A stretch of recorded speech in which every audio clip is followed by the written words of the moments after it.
ฉันจึงจำใจว่าที่ภาคทองปากตาโอ้โชคดีที่ปรารถนา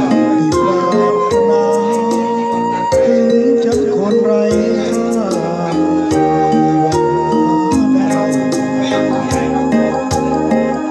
วันใดขาดฉันแล้วเธอวันไหนสำนึกแล้วเธอจะเสียใจ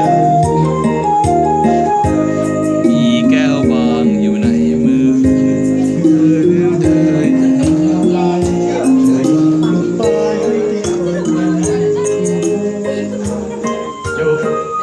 ที่เหลืออีกเก็บอย่างเดียวครับโยมด่าคนที่มีความแต่คนที่เก็บคือน้องเก็บอย่างเดียวเป็นหลักฐานไงแต่เก็บไม่ได้นะตื่นมาแล้วคนใบ้พูดไม่เป็นเป็นแต่ร้องเป็นไปลองเรียนทุกอย่างไม่ได้เมาเชอเฮ้เฮ้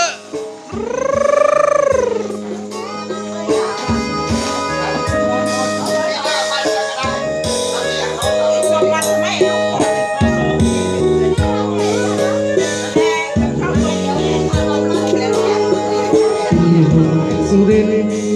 รักสาวอยู่ที่บ้านนอ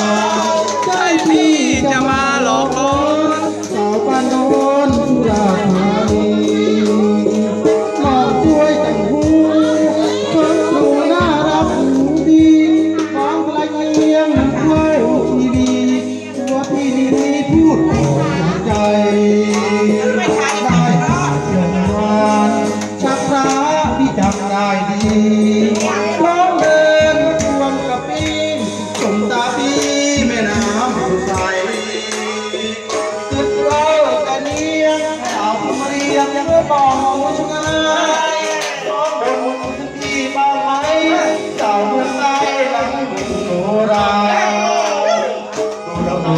ใครสาวไทยไปหมายอยากชวนเจ้าไปสุดไปถึงบ้านที่ศรัทธาสู้ยิ่งใหญ่ฟ้าเจ้าเอ๋ยต้องคอยรอสักเมื่อแล้วคอยไปแล่โนราเมื่อกลับมาสุราษฎร์ธานีที่เมืองสมุทรไทยน้องสาวสุราษฎร์ใจไม่หลุดทำใจจงเชื่อใจเถิดน้องคนนี้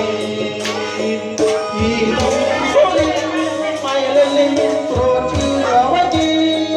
รักสาวสุราษฎร์ธานีใจที่เมืองสุรินทร์